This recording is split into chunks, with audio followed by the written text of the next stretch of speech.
Memorial Day weekend, observed with parades, family events, travel, and the start of one of the sports calendar's biggest events, Game 1 of the Stanley Cup Final.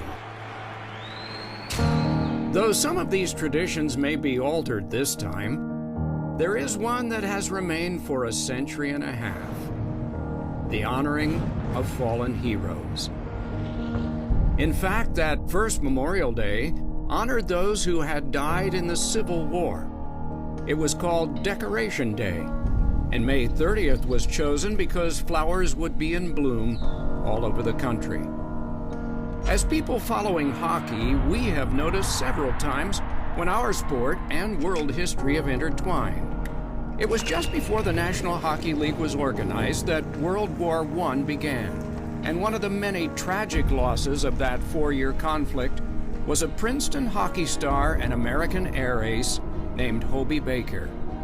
He died from a plane crash in France as the war ended. The best U.S. college player annually receives an award named for him. Shortly after that war ended, the first Olympic hockey competition took place in Belgium 100 years ago in 1920. All of the gold medal winning Canadians and several of the silver medal winning Americans were World War I veterans. That war to end all wars wasn't. World War II began in 1939, and through it all, the NHL continued to play. By 1942, encouraged by team owners, upwards of 80 players had enlisted. 2 did not return. Goalie Joe Turner, who got in one game for the Detroit Red Wings, died in Europe. He was later honored with the championship trophy by the International Hockey League, the Turner Cup. And Red Garrett, who played for the New York Rangers, died in battle in the Atlantic. He is remembered still by a trophy presented to the American Hockey League's Rookie of the Year.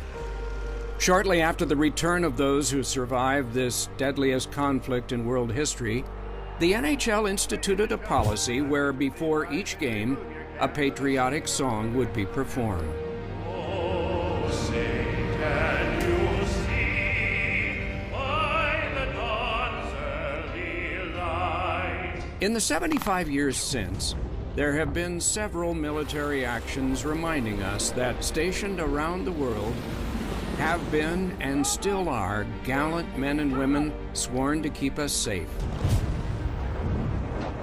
and that we have an ongoing debt of thanks to them.